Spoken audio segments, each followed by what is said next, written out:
It was the most famous trial in America.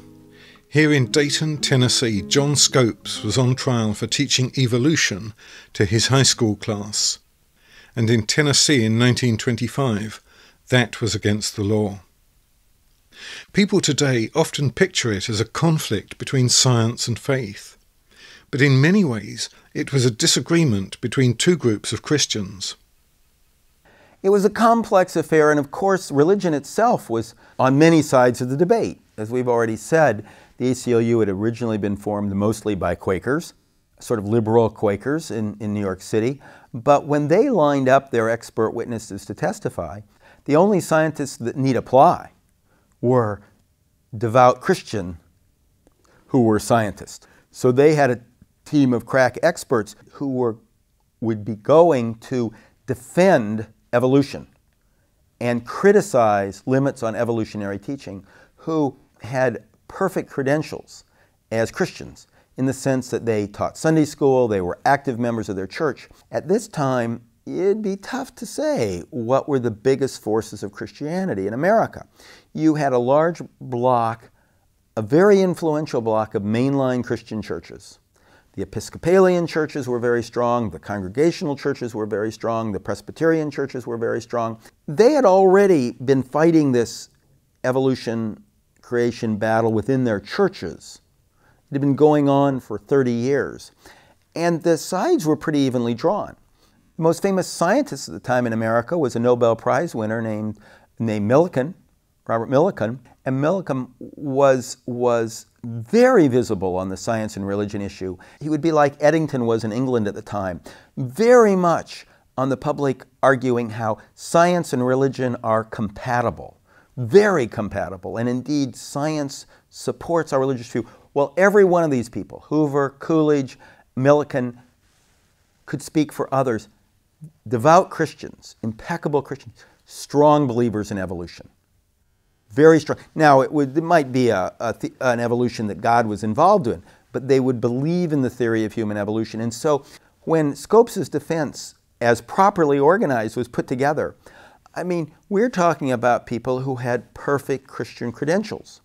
It wasn't a fight of science versus religion. It was a sense of religion, or at least one strong element of American religion, versus this growing group of fundamentalists. And Bryan included himself in that group.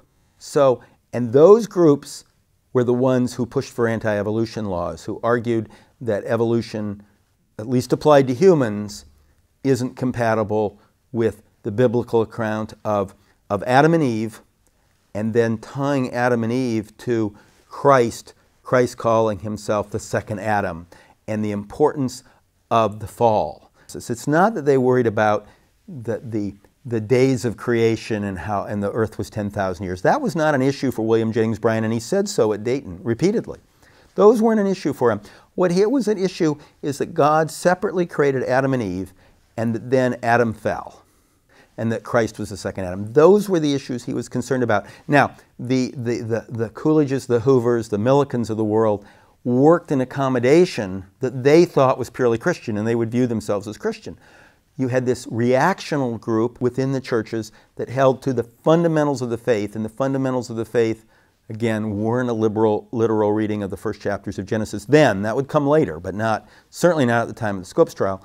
But rather it was this account of Adam and Eve and the fall. Those were part of the fundamentals of the faith.